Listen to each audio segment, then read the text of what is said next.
نو الله جل شانه د انسان تخلیق ذکر کوي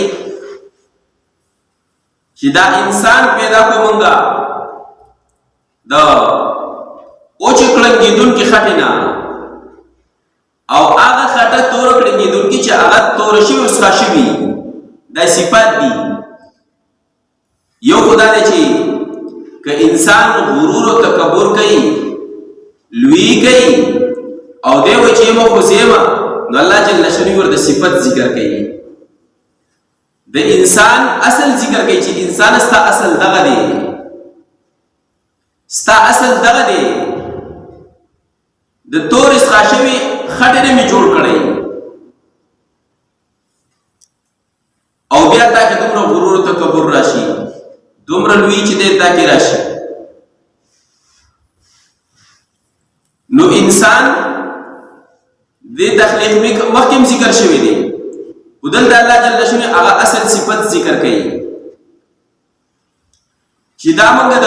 اوچ کړنګیدون کې خټه تور اسخاشوي چې کړي نه جوړ کړي نو صفت دا چې ابتدا کې خاوره به چې خاوره کې کله په بای واچول شي خټه دي جوړ کړي شي بیا دا خټه چې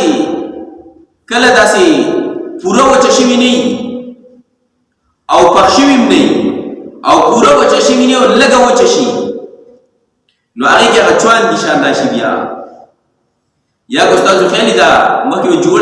شي کې دا د باران او جمع شو به وګو چې هغه هغه پات نشان وشو ابن عباس رضی الله فرمایي دا مراد دی اپات نشان وشو د سیمه راوړل دي نو ګستړې پیدا سیګه دا کرپاشان به کوله پاتې دل با نو دا ته مراد دی چې دا خټه کم خبير چې دا هغه جوړ شو په کې واچول شي او دا بیا چې دا ډېر او چې شي هم نه انتهایی وچوالي تم نه رسیدي او غډیر لوندواله پکې چې دی نه او دا چې چوان دی پکې راځي او چې زی په ځای باندې مسری کې ذکر کې دا مراد دی نیمه چې وچی او نیمه چې هغه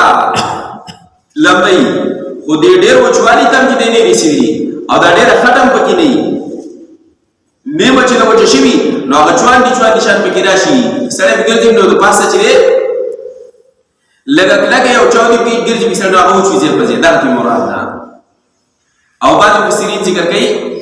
هغه لوخه یا هغه خاوره دي مراد ده چې هغه ډیر وخت وبو کې تیر کی او بیا الله یې شان دي جوړ شي دا مراد ده نو الله جل شانه ذکر کوي چې اے انسان ته ما دغه سیس پیدا کړی دویم تخلیق چې کوم راغلی هغه دې ګندلې خدا اولنی تخلیق باندې کو دې سوچو کې نو هغه اولنې تخلیق هم دې شي ته شوی دی چې دا هغه کمزور او بیکار خټه و الله د غیر به ستا صورت جوړ کو نو چې تا خپل شو د صورت در شنو اوس ته الله نه فرمانی کې اوس ته الله جل شانه حکمونه ماته اوس ته الله جل شانه نه مني دا الله وحدانیت نه مني الله جل شانه د پیغمبر را لګنه چې د رسالت عمر د رسالت نه مني دا زمکه اسمانونه پیدا کړی دي دا مستاله خدمت لپاره پیدا کړی دا نه مني او ته چې دا په خپل چې لګیدا څنګه په خپل ګرځي نو دا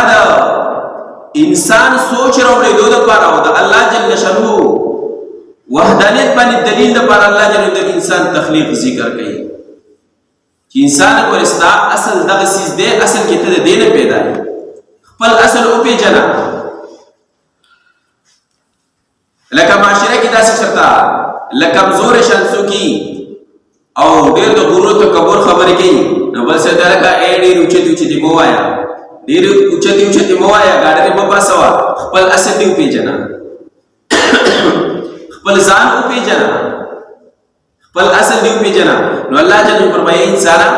خپل اصل پیژنه لوی چې دی موایا خپل اصل پیژنه د سره پیدا کړی